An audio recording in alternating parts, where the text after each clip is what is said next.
membahas tentang subhat yang keempat, yaitu ajaran tentang semua agama sama.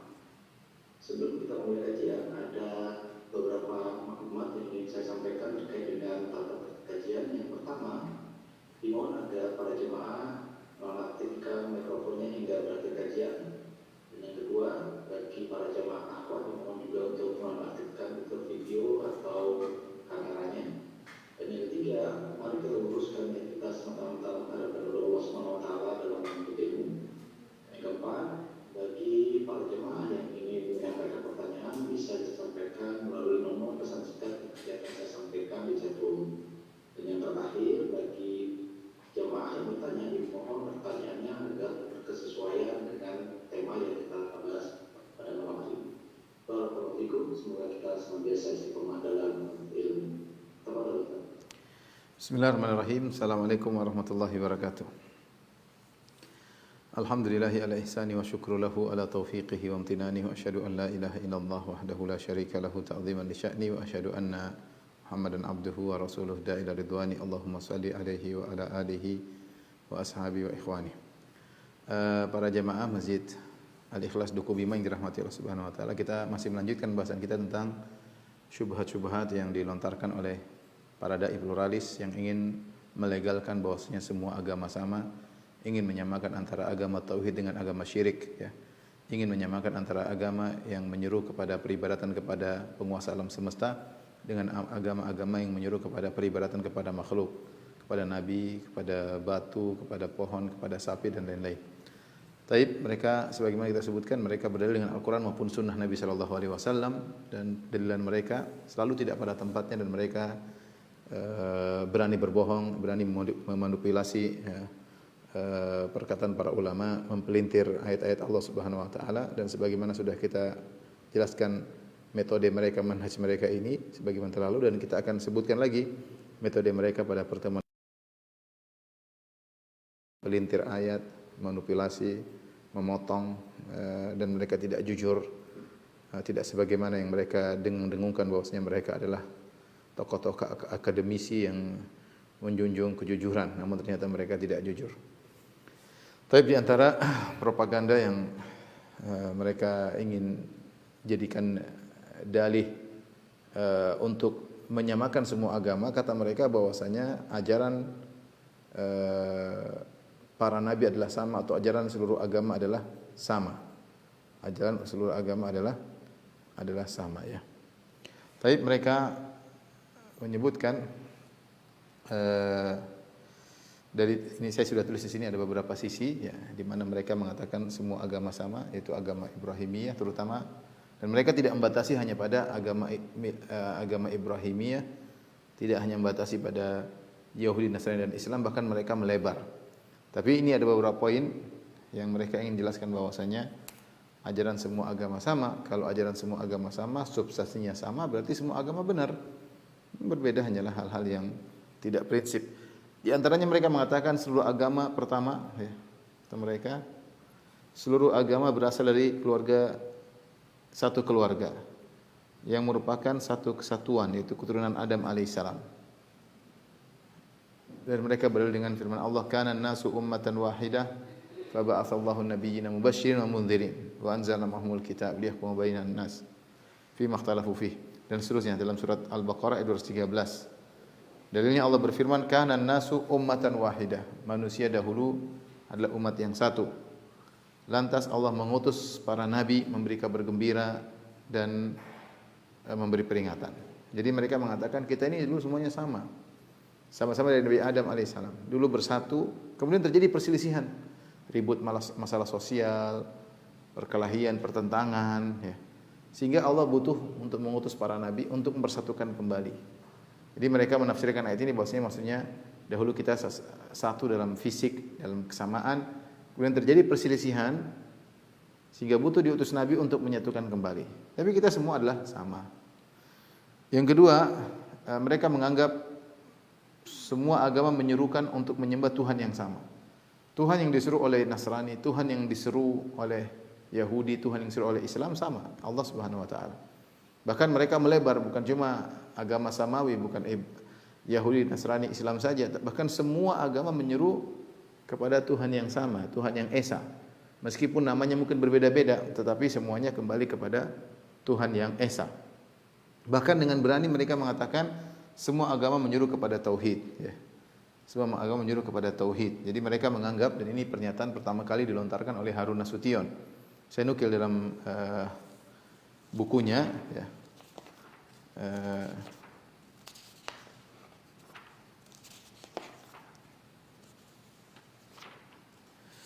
Judulnya Islam ditinjau dari berbagai aspeknya.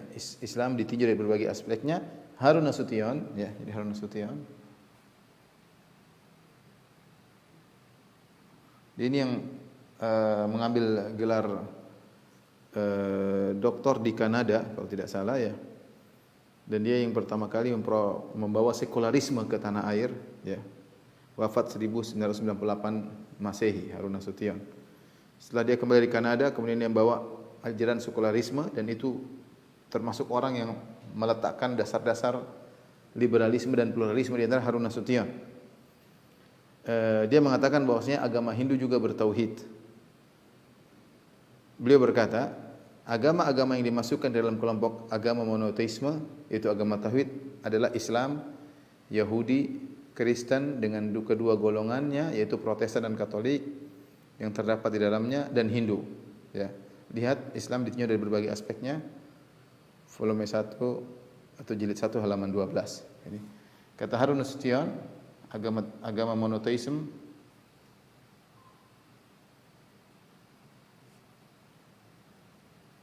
adalah Islam, Yahudi, Nasrani, dan Hindu, ya, dan Hindu. Padahal kita tahu Hindu menyembah 3 dewa, tapi kata dia intinya juga itu tauhid. Ya. Kemudian Harun Nasution ini diikuti oleh Abdul Muqsid Al-Ghazali. Para pengikutnya, pengekor-pengekornya di antaranya Abdul Muqsid Al-Ghazali. Dr. Abdul Muqsid Ghazali, ya.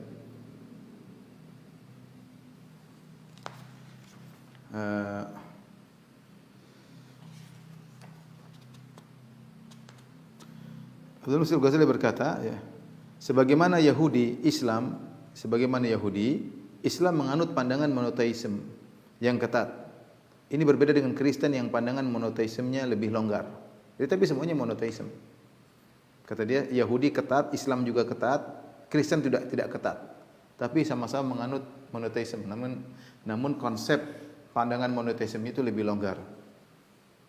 Dalam bukunya Argumen Pluralisme Agama. Ini buku Dr. Abdul Muqsid Ghazali, Argumen Pluralisme Agama, ini risalah doktoral. Ia juga berkata, artinya risalah doktoral artinya ditulis, dibimbing oleh dosen membimbing, kemudian diujikan, kemudian diberikan gelar, ya.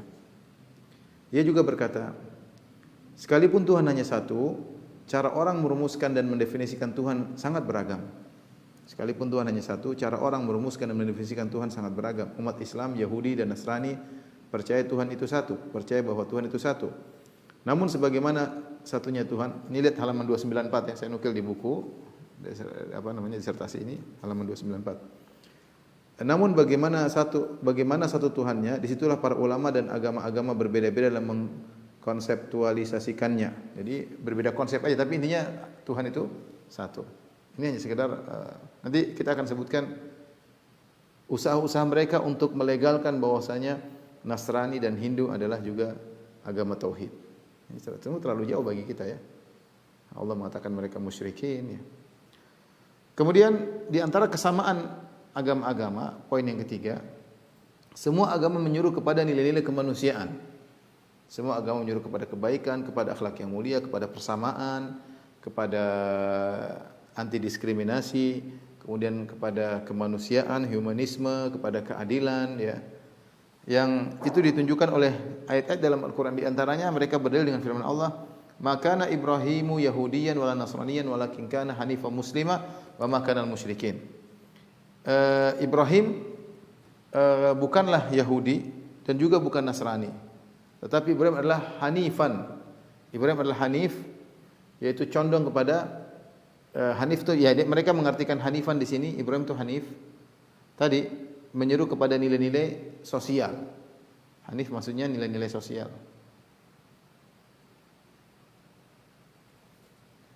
Jadi dia bukan Yahudi, bukan Nasrani. Jadi tidak karena Yahudi Nasrani menganggap mereka eksklusif. Jadi Ibrahim tidak eksklusif. Dia inklusivisme, yaitu semua sama. Karena dia hanif. Dia bukan Muslim, dia bukan Yahudi, dia bukan Nasrani, tapi dia hanif.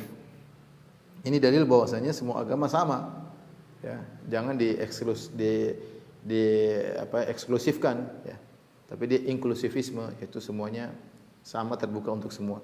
Dalil yang lain, mereka berdalil firman Allah, "Qul ya ahlal kitabi ta'alu ila kalimatin sawa'in bainana wa bainakum." Katakanlah, wahai ahlul kitab, kemarilah kalian menuju satu kalimat yang sama antara kami dengan kalian. Mereka menafsirkan kalimatun sawa, kalimat yang sama. Ini kalimatun sawa maksudnya nilai-nilai sosial. Kita ini sama-sama menyeru kepada keadilan, kepada kebersamaan, sehingga harusnya kita berusaha mencari titik temu. Dan ini dibahas panjang lebar dalam buku Fikih Lintas Agama ya, Fikih Lintas Agama.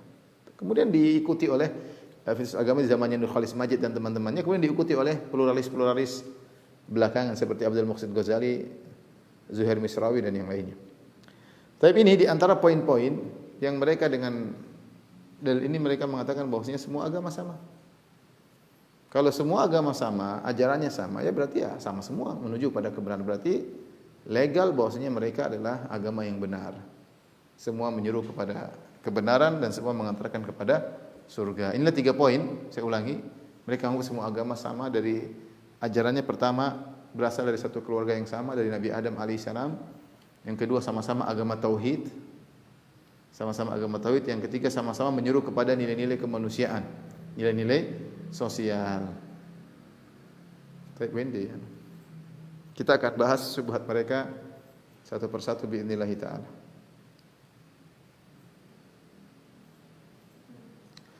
Baik, yang pertama syubhat mereka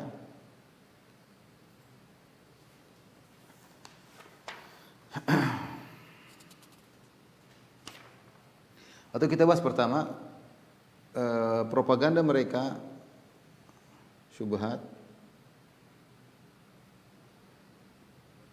semua agama adalah agama tauhid. Tadi sudah kita sampaikan bahwa ini pertama kali yang menjadi perintis menyampaikan hal ini adalah Harun Nasution setelah pulang dari Kanada, kemudian diikuti oleh tokoh-tokoh pluralis setelahnya ya. Apa dalil mereka? Ya. Mereka mengatakan bahwasanya mereka mentakwil semua ayat-ayat dalam Al-Qur'an. Seperti contoh, Allah mengatakan, Al-Qur'an menyatakan.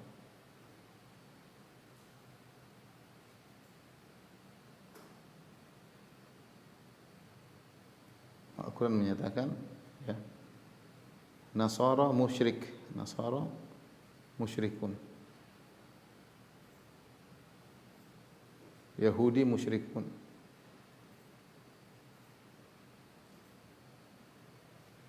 Dalilnya apa? Orang Yahudi kata Allah, wa qalatil yahud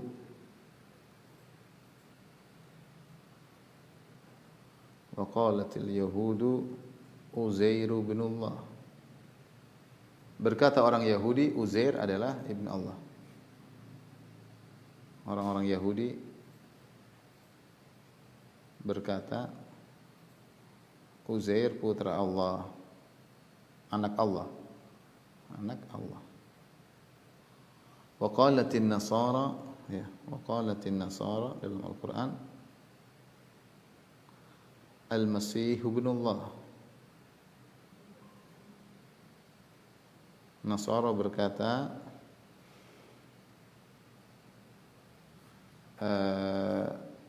Isa anak Allah. Tapi Nasara lebih banyak lagi. Misalnya Allah berkata, laqad kafara alladziina qalu innahu thalithu tsalatsa. Ya. Laqad kafara alladziina qalu innallaha Salisu salasa. Sungguh telah kafir, kata Allah, sungguh telah kafir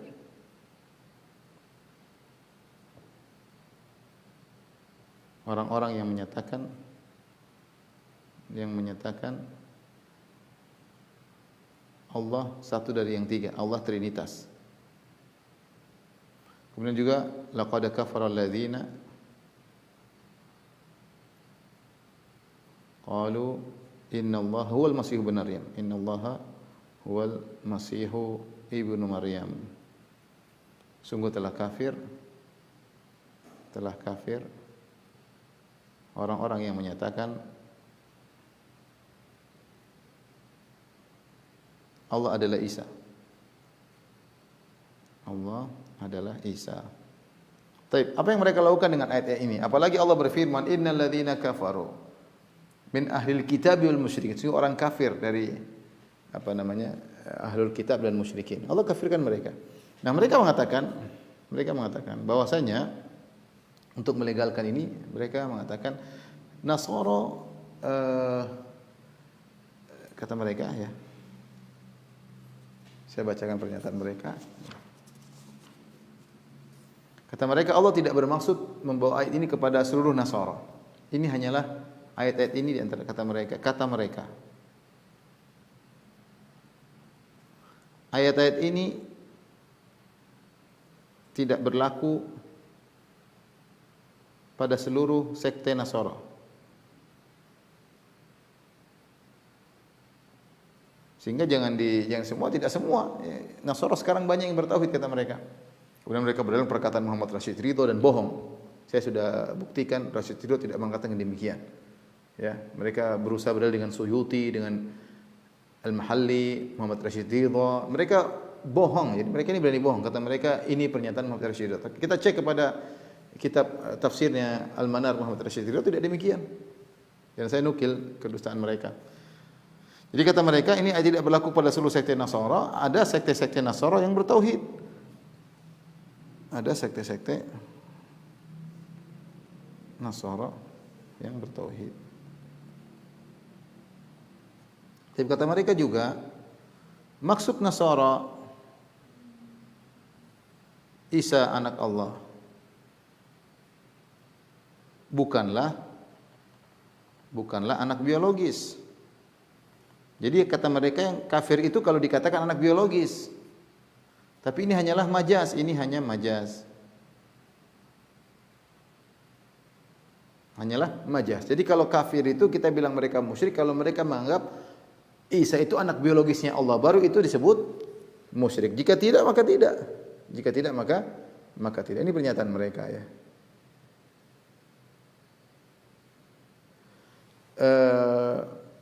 Terus kata mereka lagi, bukan maksudnya Trinitas, maksud Nasara dengan Trinitas bukan Trinitas, Tuhan adalah tiga zat. Bukan maksudnya Nasara berarti maksudnya tauhid, tiga dalam yang satu. Tapi maksud mereka tiga sama dengan satu. Intinya ini kata-kata mereka ya, dijelaskan panjang lebar oleh Abdul Muhsin Ghazali dalam kitabnya Argumen Pluralitas Agama. Jadi dengan ini mereka mengatakan bahwasanya Nasara Yahudi adalah agama tauhid. Nasara pun ketika mengungkapkan Trinitas bukan maksudnya tiga zat, itu satu ya, berarti tauhid dong, monoteisme. Juga kemudian dikatakan Isa putra Allah ya bukan maksudnya anak biologis. Kalau kita bilang Isa putra Allah anak biologis baru syirik. Kalau enggak maka ini sekedar pengagungan. Maka ini adalah majaz dan ini juga tauhid ya. Sehingga intinya ternyata bukan cuma Islam yang bertauhid, Nasara juga bertauhid.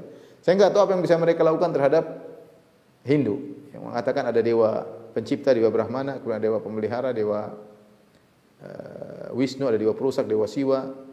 Saya enggak tahu, mungkin mereka juga mengatakan 3 sama dengan 1 sama dengan 3, Allah alam bisawab. Tapi intinya inilah subhanallah bagaimana makanya mereka getol, ngayal untuk mengatakan semua agama sama karena dalam keyakinan mereka Nasara juga adalah bertauhid. Taib, bagaimana kita membantah mereka? Kita bantah. Kata mereka Allah tidak, bayangkan dia mengatakan demikian ya.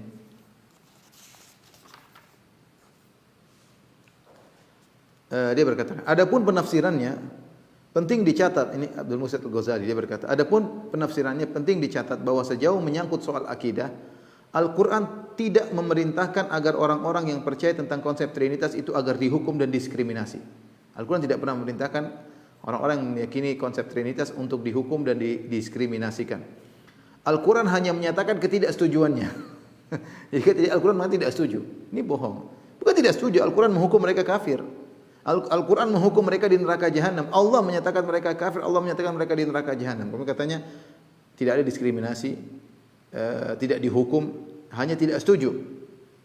Ini mungkin sebagaimana dikatakan sebelumnya karena Al-Quran sudah memiliki pendirian tentang jaminan kebebasan beragama dan berkeyakinan, termasuk keyakinan dalam soal kedudukan Isa Al-Masih. Kenapa Al-Quran tidak menghukum, tidak mendiskriminasi? Kata dia, karena Al-Quran punya pendirian tentang jaminan kebebasan beragama dan berkeyakinan. Al-Quran tidak paksa. Silakan beragama. Makanya ketika Al-Quran membebaskan untuk berkeyakinan dan beragama, maka tidak ada diskriminasi. Subhanallah, bagaimana ayat-ayat yang jelas mereka. Saya enggak tahu bagaimana mereka bisa dibutakan. Allahul musta'an, ya. Ayat terlalu banyak menyatakan mereka musyrik, mereka kafir, kemudian mau dipaksa untuk menjadi agama tauhid, mau dipaksa menjadi agama tauhid, ya. Tapi adapun kemudian mereka berdalil pernyataan Rasyid Ridho, dan saya sudah bantah, antum baca sendiri nanti dalam bukunya, terlalu panjang kalau kita mau sebutkan. Mereka berdalil perkataan Jalalain dan Suyuti dan Mahalli, dan itu tidak benar juga, ya. Mereka juga berdusta, ya. Demikian juga mereka nukil dari An-Nawawi Al-Bantani, dari Al-Nawawi Al-Jawi, dan juga tidak benar, ya. Taib. Ikhwan dan akhwat yang rahmati Allah Subhanahu wa taala. Bagaimana kita membantah keyakinan mereka ini? Pertama, bantahan.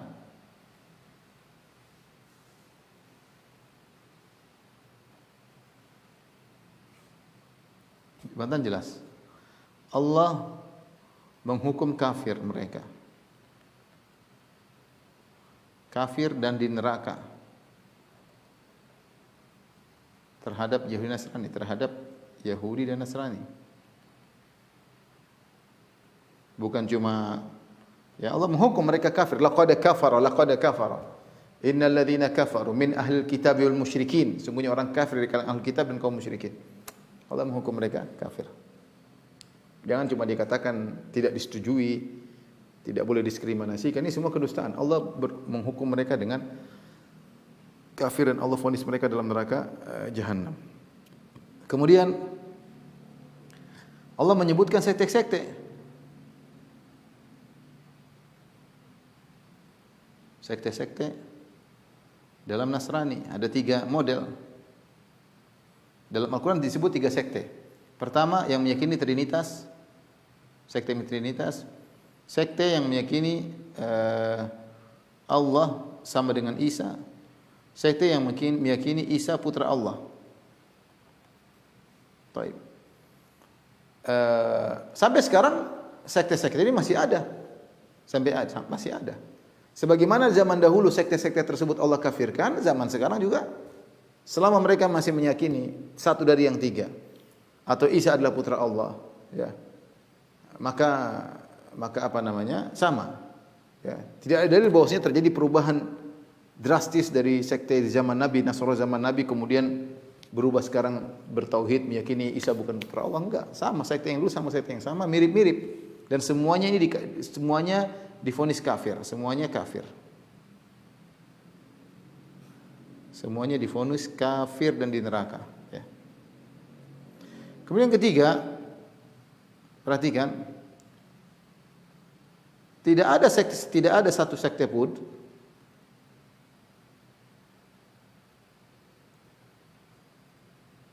yang meyakini Isa anak biologis. Artinya maksudnya Nabi Isa lahir dari rahim Allah Subhanahu wa taala, Nabi Isa dari air mani Allah. Tidak ada yang meyakini demikian. Mereka semua bergulu kepada Nabi Isa, namun mereka menganggap tetap ada anak. Makanya tidak mau orang Nasrani kalau kita mengatakan ini sekedar, jangan sampai orang-orang liberal mengatakan ini karena Nabi Isa kedudukannya tinggi maka dikatakan Nabi Isa adalah putra Allah. Baik, maukah Apakah orang Nasara mau mengatakan Musa putra Allah? Enggak ada yang mau. Adakah orang Nasara mau mengatakan Nabi Daud putra Allah, Nabi Musa putra Allah, Nabi Nuh putra Allah, Nabi Adam putra Allah? Enggak mau, karena mereka membedakan. Karena konsekuensi dari Nabi Isa putra Allah, mereka mau ibadahi. Apalagi mengatakan Muhammad putra Allah, ya, tidak ada yang setuju di antara mereka. Sehingga meskipun mereka tidak mengatakan Nabi Isa anak biologis, dan tidak ada sekte yang mengatakan demikian. Dalam artian lahir dari rahim, kandungan, dari air mani, enggak ada yang mengatakan demikian. Tapi mereka mengagungkan Nabi Isa sampai pada tahapan dianggap seperti anak Allah Subhanahu wa taala. Sama, ini berlebih-lebihan. Sama Yahudi ketika mengatakan Uzair putra Allah, tidak menyatakan bahwasanya Uzair adalah anak biologis Allah. Sama ketika Nasara, ketika orang-orang musyrikin mengatakan malaikat putri-putri Allah, mereka juga tidak menyatakan putri-putri anak biologis Allah, tapi mereka mengangkat terlalu tinggi kedudukan mereka sehingga seperti putra Allah yang berhak untuk diibadahi. Allah sebutkan dalam Al-Quran, surat At-Taubah ayat 30, perhatikan. Surat, lihat ya, 9 ayat 30. Kata Allah Subhanahu wa taala, perhatikan. Di sini Allah menggandengkan antara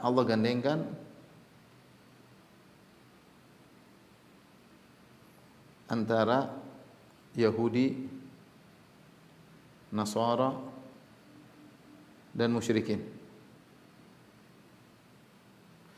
Kata Allah, wa qalatil yahudu Uzairun ibnullah. Orang Yahudi berkata Uzair adalah putra Allah. Wa qalatin nasara al-masih ibnullah. Berkata Nasara Isa putra Allah. Dzalika qauluhum bi afwahihim. Inilah perkataan mereka dengan mulut-mulut mereka. Yudhahiuna qaulal ladzina kafaru min qabl. Perkataan mereka ini mirip dengan orang kafir sebelumnya yang menyatakan malaikat putri-putri Allah. Wa ja'alul malaikata alladzina hum ibadur rahmani inatha asyahidu khalqahum. Mereka menganggap malaikat adalah putri-putri Allah. Dan ketiga golongan ini dikafirkan oleh Allah Subhanahu wa taala, Yahudi, Nasara dan musyrikin, dan ketiga-tiganya tidak menganggap bahwasanya malaikat putri biologis Allah, Uzair putra biologis Allah, Isa putra biologis Allah. Tidak, tapi mereka anggap kedudukannya tinggi sehingga berhak untuk diibadahi. Jadi, wallahu a'lam, mungkin mereka menganggap namanya syirik itu kalau Tuhan ada dua. Selama Tuhan ini tidak dianggap sebagai putra biologis, maka tidak mengapa.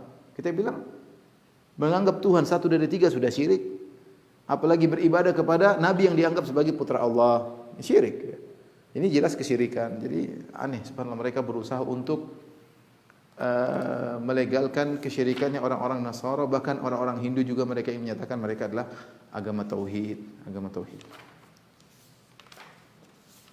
Adapun kedustaan mereka terhadap para ahli tafsir, silakan baca sini karena waktunya tidak cukup ya.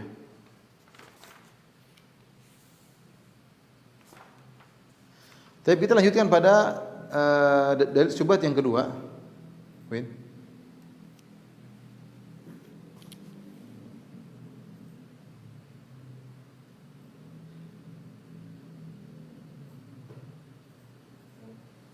Yang kedua, kata mereka, syubhat semua agama berasal dari satu keluarga. Satu keluarga ini bisa mereka artikan bisa jadi keluarga Adam, keluarga Nabi Adam, atau maksud mereka adalah keluarga Ibrahim. Keluarga Ibrahim. Kalau maksud mereka keluarga Ibrahim adalah maksudnya sama-sama agama Ibrahimiyah ya. Baik. Dalil mereka, perhatikan dalil mereka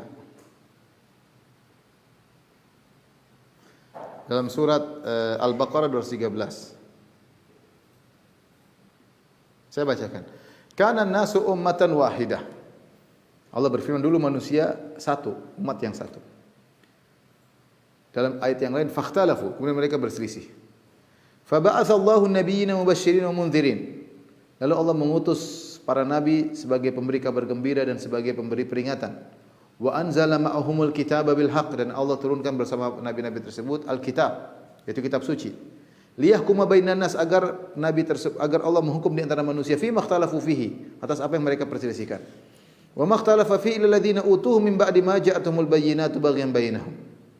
Dan tidaklah berselisih dalam hal itu kecuali orang telah diberikan bayinat kepada mereka karena mereka berbuat zalim di antara mereka. Fahadallahu alladhina amanu limakhtalafu fihi minal haqqi biiznih. Maka Allah beri petunjuk kepada orang-orang yang beriman atas perselisihan tersebut dengan izin Allah. Wallahu yahdi may yasha'u ila siratal mustaqim. Allah memberi petunjuk kepada siapa yang Allah kehendaki menuju jalan yang lurus. Jadi kata mereka, Allah berfirman di awal ayat, kanan nasu ummatan wahidatan faba'athallah.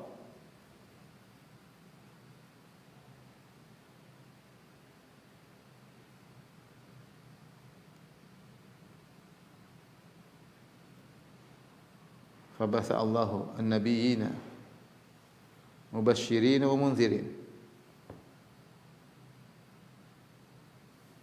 Dulu umat manusia adalah satu. Dulu umat manusia satu. Umat yang satu. Kemudian berselisih, lalu berselisih.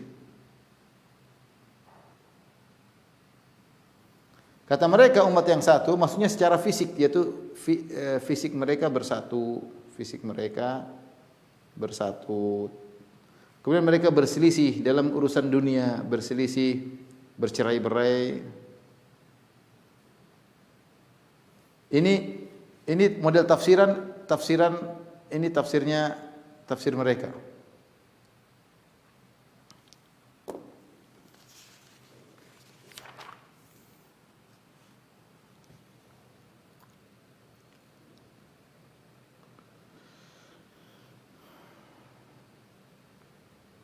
Zuhair Misrawi berkata, pentingnya mengingatkan seluruh umat manusia tentang ajaran yang dibawa Nabi Adam alaihissalam sebagai cikal bakal dari agama-agama Adam dalam menggariskan kita sebagai umat yang satu. Jadi kita ini umat yang jangan ribut. Apapun agamanya kembali kepada Nabi Adam alaihissalam. Zuhair Misrawi juga berkata, Tuhan mengutus para nabi untuk menyelesaikan masalah perpecah belahan di antara umat, yaitu dengan memberikan kebahagiaan dan kabar kebahagiaan, kabar peringatan. Menurut Imam Al-Razi yang dimaksud dengan membawa kabar gembira yaitu membangun kehidupan yang nyaman di tengah-tengah umat. Sedangkan kabar peringatan yaitu dalam rangka menghilangkan penyakit-penyakit sosial. Ini dusta, ini saya bantah dalam buku ini nukilan dusta dari Razi. Jadi maksudnya kabar gembira adalah kebahagiaan, peringatan dari penyakit-penyakit sosial. Jadi dibawakan kepada makna duniawi.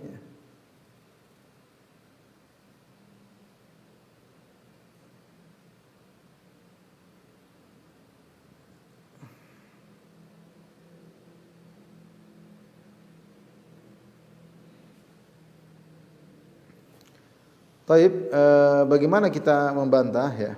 Ayat ini kalau kita perhatikan dari perkataan para ahli tafsir, apa maksudnya kana nasu ummatan wahida? Tafsir yang benar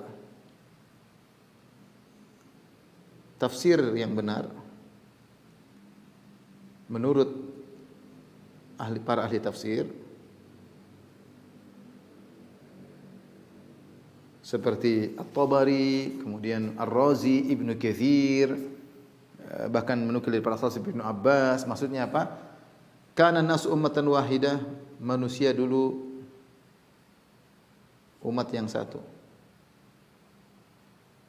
Maksudnya apa? Di atas tauhid, itu maksudnya. Bukan hanya bersatu raga, mereka di atas tauhid. Fakhtalafu, lalu mereka berselisih.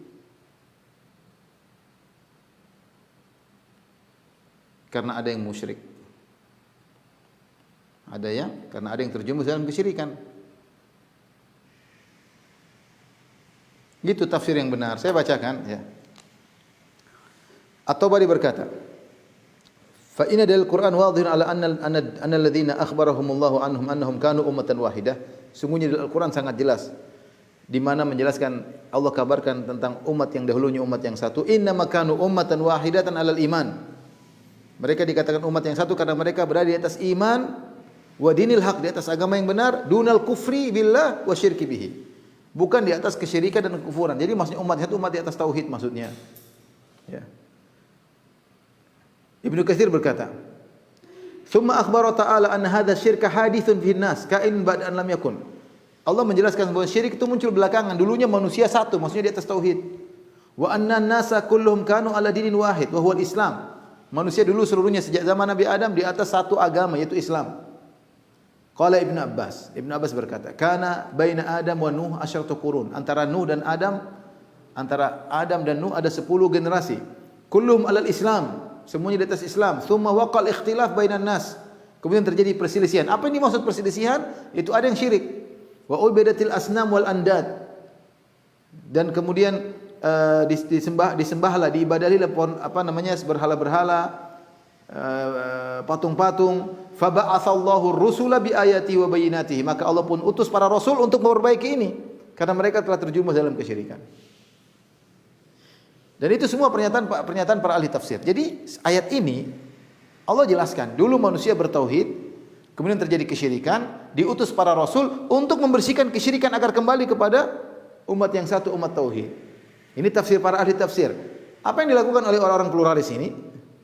Dia bilang umat dulu satu, kalau sudah terkesyirikan jangan ribut, biarin saja karena kita semua satu. Ya, bertolak belakang. Allah menjelaskan, Allah mengutus para rasul untuk membersihkan kesyirikan agar kembali kepada yang satu. Mereka tidak, mereka mengatakan dulu Nabi Adam satu, anak-anaknya juga dari keluarga yang sama, maka semua kesyirikan yang ada sekarang juga dari keluarga yang sama. Jangan ribut. Karena kita semua satu. Lah gimana? Gimana kita satu, kita berselisih? Jadi mereka menjadikan ayat ini untuk melegalkan kesyirikan. Padahal maksud ayat ini adalah untuk menghilangkan kesyirikan. Justru mereka jadikan dalil untuk melegalkan kesyirikan. Saya enggak tahu cara berpikir mereka ya. Ini semua perkataan ahli tafsir mereka tutup, mereka bolak-balik, mereka pelintiri. Kemudian mereka mengaku mereka akademisi, jujur dalam amanah dalam menulis risalah. Bohong semuanya ya. Bohong. Taib ini syubhat yang kedua. Taib yang selanjutnya terakhir.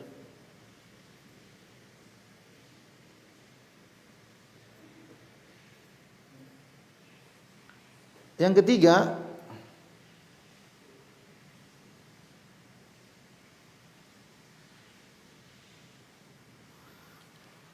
kata mereka ajaran semua agama sama. Agama menyeru kepada kemanusiaan, nilai-nilai sosial, ya sosial, kemanusiaan,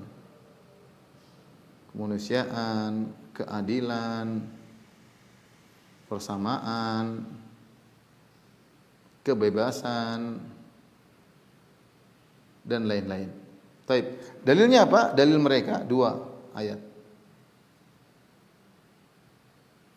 Pertama, maka Ibrahimu Yahudin wala Nasrani walakin kana hanifan muslimah. Allah berfirman, Ibrahim bukanlah Yahudi, bukan pula Nasrani,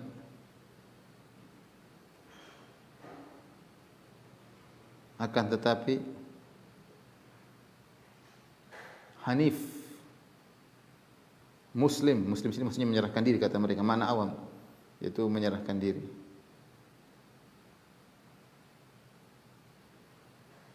Ya, ini. Jadi kata mereka hanif, apa maksudnya hanif? Hanif ini adalah memperjuangkan nilai-nilai sosial.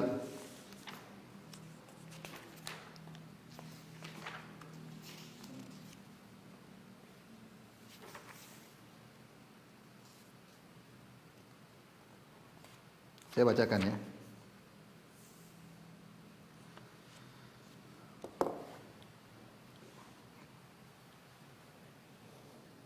Jadi hanifan muslimah maksudnya kepasrahan dalam mengikuti kebenaran Islam secara umum, bukan Islam secara khusus. Hanifan muslimah maksudnya Islam secara umum. Kata mereka ya, 2 istilah hanif dan muslim itu menunjukkan kepada pengertian generik, yaitu ajaran yang belum tertundukkan oleh ruang dan waktu sejarah, yang dapat menyebabkan hilangnya kemurnian serta memunculkan sifat sektarian dan komunalistik bersemangat golongan. Jadi kata mereka tidak boleh kita eksklusif Yahudi, eksklusif Nasara. Kita harus hanif. Hanif itu semuanya benar. Nilai sosial.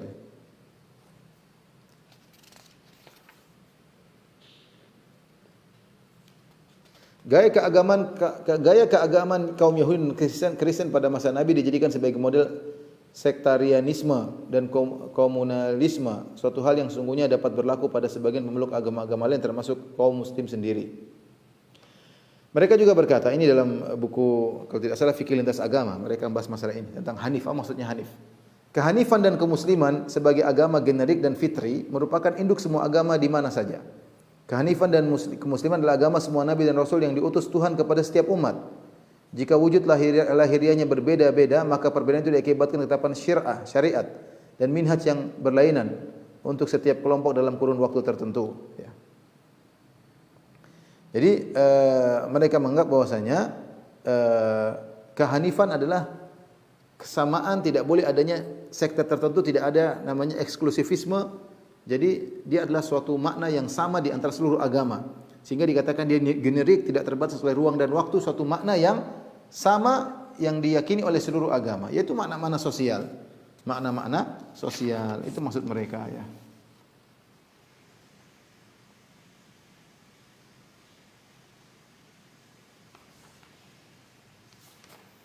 Tapi bagaimana bantahan terhadap mereka ya?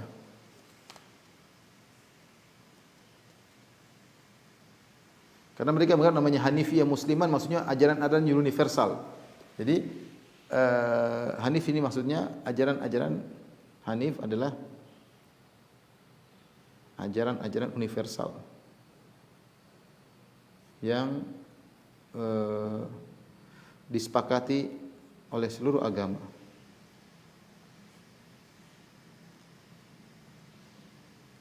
Ini menurut mereka, sehingga Nabi Ibrahim tidak dikatakan Yahudi, tidak dikatakan Nasrani, tidak juga dikatakan Islam, tapi dia Hanif. Jadi kita harus beragama Hanif Ibrahim, Hanifah Muslimah. Ini mereka sebenarnya. Tentunya maksud ajaran universal, maksud mereka larikan kepada makna sosial, kebersamaan, kebebasan, keadilan. Ini bantahannya mudah ya, bantahannya. Pertama, tidak sesuai dengan makna Hanif dalam bahasa Arab.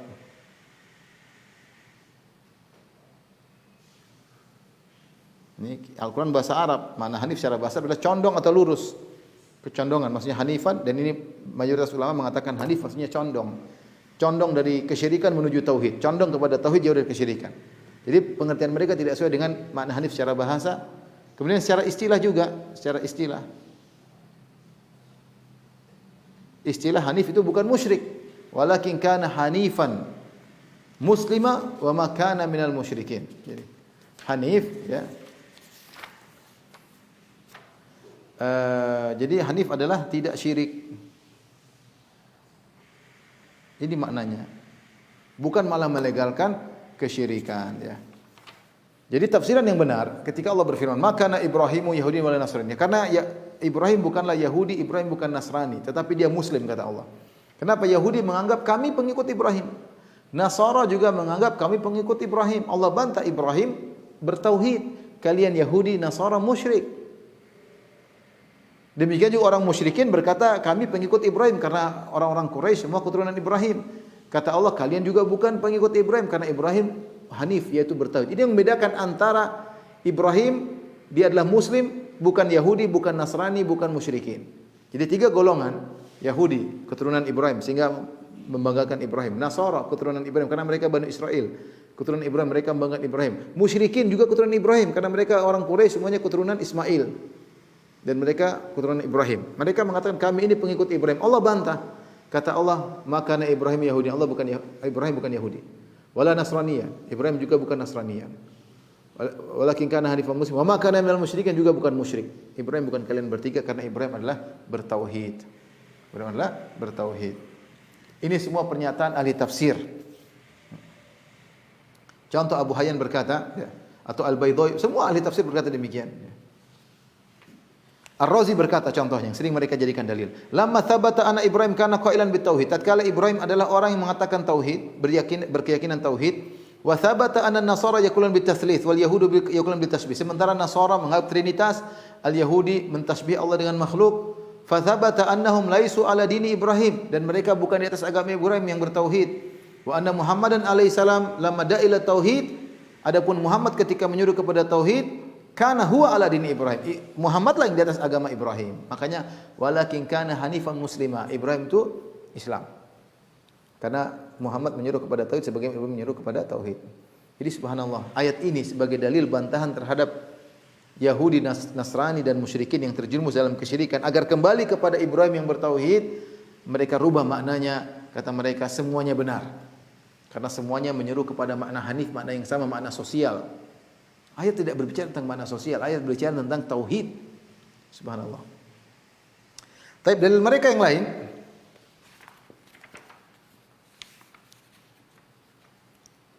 ini bahasan kita yang terakhir pada malam ini. Dalam surat Ali Imran ayat 64. Ayat 64. Perhatikan. Qul ya ahlal kitabi, qul ya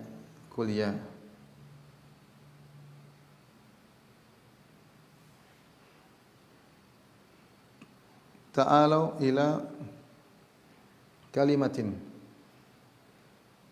sawa bainana wa bainakum alla sawa bainana wa bainakum. Katakanlah wahai Muhammad,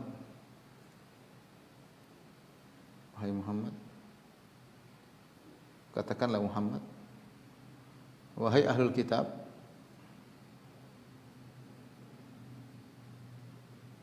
kemarilah menuju kalimat yang sama antara kami dengan kalian. Nah, ini istilah mereka kalimatun sawa, kalimat yang sama, kalimatun sawa. Apa tafsiran mereka? Kalimatun sawa yang mereka tafsirkan adalah makna sosial. Saya bacakan misalnya perkataan Nurul Khalis Majid. Dalam Al-Quran banyak sekali indikasi bahwa semua agama sama, kata Nurul Khalis Majid. Dalam Al-Quran banyak sekali indikasi bahwa semua agama sama. Tuhan menetapkan syariat kepada kamu juga kepada Ibrahim, Musa, Isa dan sebagainya. Dan kamu harus bersatu seperti ditetapkan dalam agama dan jangan bercerai-berai. Karena itu syariat dalam arti yang prinsipil adalah satu ajaran yang di dalam Al-Quran disebut sebagai titik temu semua agama. Jadi kalimatun sawa ini kata mereka artinya titik temu semua agama.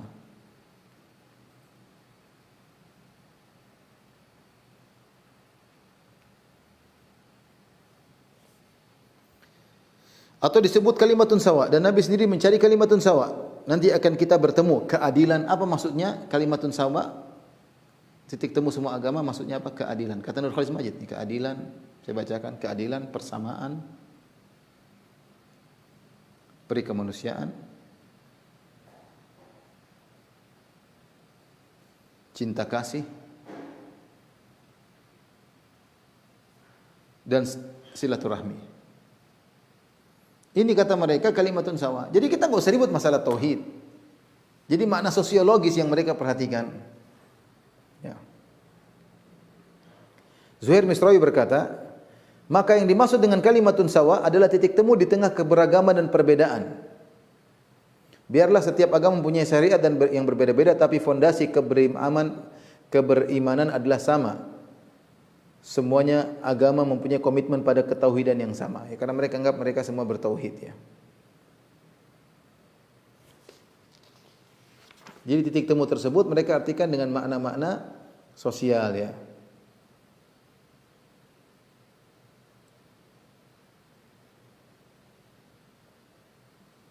Tapi bagaimana kita membantah pernyataan mereka ini?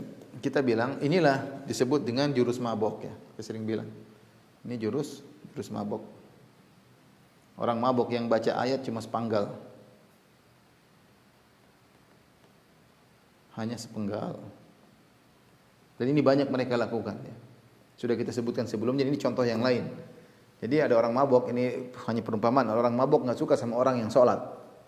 Dia tidak mau sholat, dia tidak suka orang yang sholat. Dia cari ayat, mana yang menunjukkan sholat itu mengerikan. Dia dapat ayat.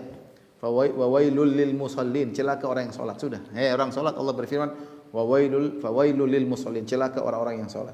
Tidak dilanjutkan alladzina hum an salatihim sahun, orang yang lari dari salatnya. Tapi dia potong situ selesai.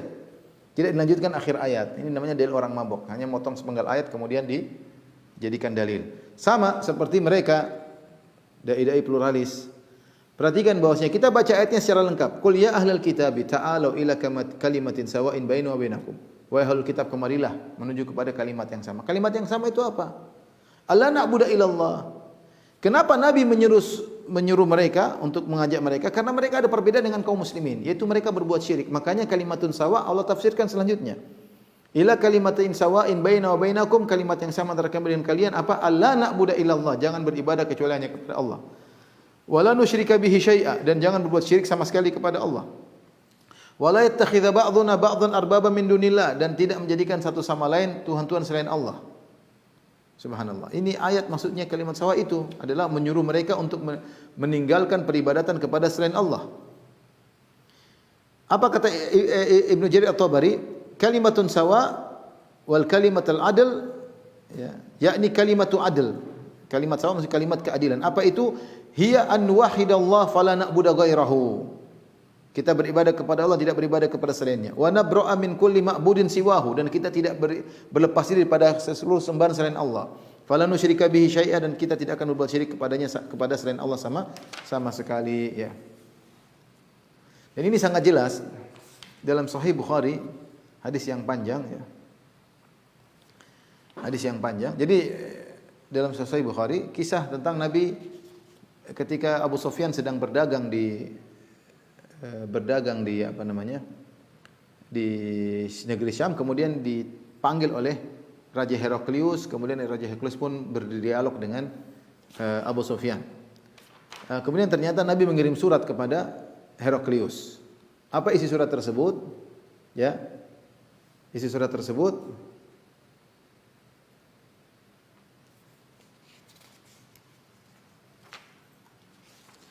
ila Herakl azimur Rum, kepada Heraklius, ya, bismillahirrahmanirrahim, min Muhammad Rasulillah ila Herakl azimur Rum. Lihat halaman 331. Kepada Heraklius raja Romawi. Salamun ala man ittaba'al huda, keselamatan bagi orang yang mengikuti kebenaran. Ya. Fa inni ad'uka ilal Islam, ya. Aslim taslam. Aku menyuruh engkau untuk masuk Islam. Masuk Islamlah engkau, maka kau akan selamat. Yu'tikallahu ajrain. Allah akan berikan kau pahala 2 kali, ya. Karena kau dahulu Nasrani, kalau kau masuk Islam pahala 2 kali. Kemudian fa in abait, kalau kau tidak mau masuk Islam, fa inna alaika itsmal arisiyin, kau akan menanggung dosa rakyatmu. Keras, tegas dari Nabi. Kalau kau tidak masuk Islam, wahai Heraklius, kalau kau tidak masuk Islam berarti kau tidak selamat dan kau akan menanggung dosa rakyatmu. Kemudian Nabi menuliskan, ya ahlal kitab ta'alu ila kalimatin sawa'in baina wa bainakum alla na'budu illallah. Wahai ahlul kitab, kemarilah menuju ke satu kalimat yang sama antara kami dengan kalian. Jangan beribadah kepada Allah, jangan berbuat syirik, jangan menjadikan sebagian kita sebagai sesembahan selain Allah. Fa in tawallaw faqulu asyhadu bi anna muslimun. Perhatikan, inilah surat Nabi SAW kepada Heraklius, dan Heraklius sadar. Dia ngerti maksud Nabi, bahwasanya kalimatun sawa itu harus meninggalkan peribadatan kepada Nabi Isa. Dan akhirnya tidak mau. Karena dia tahu rakyatnya akan protes sama dia. Kalau maksudnya dari kalimatun sawa adalah keadilan, kebersamaan, tentu bukan begitu yang dipahami oleh Heraklius. Jadi aneh, Heraklius saja paham tentang ayat ini yang ditulis oleh Nabi kepada dia, sementara dai pluralisme yang orang Islam, ngaku orang Islam, tidak paham. Tidak paham. Jadi bahkan Nabi mengancam, aslim taslam, masuk Islam kau selamat. Artinya apa? Kalau kau tidak masuk Islam kau celaka. Bahkan Nabi ancam lagi, kalau kau tidak masuk Islam, fa inna alaika itsmal arisiyin, kau akan menanggung dosa rakyatmu. Karena kalau kau tidak masuk Islam, yang lain juga tidak masuk Islam. Ya. Ada pemaksaan dari Nabi SAW. Kalau ternyata hanya titik temu masalah sosial, ngapain kemudian sampai ancaman-ancaman seperti itu. Jadi ini contoh beberapa pendalilan mereka yang mereka sok berdalil dengan perkataan ahli tafsir, ternyata mereka ngawur. Dalil dengan Al-Quran tapi tafsirnya ngawur, ya. Waliyadzubillah, ayat-ayat yang harusnya menyuruh kepada tauhid justru mereka pelintiri dan mereka jadi untuk melegalkan kesyirikan. Allahul musta'an. Demikian saja syubhat yang bisa kita sampaikan pada kesempatan kali ini. Insyaallah kita masuk pada syubhat berikutnya pada kesempatan yang lain. Kalau ada yang bertanya saya persilahkan. Wallahu taala alam bisawab. Assalamualaikum warahmatullahi wabarakatuh atas yang telah disampaikan. Dan pada malam hari ini kita tidak ada menerima pertanyaan Ustaz. Alhamdulillah kalau begitu. Jazakumullah khairan. Insyaallah kita lanjut pada pertemuan berikutnya. Wabillahi taufiq wal hidayah. Assalamualaikum warahmatullahi wabarakatuh. Waalaikumsalam warahmatullahi wabarakatuh. Jazakumullah khairan. Semoga Mas bisa menjadi ustaz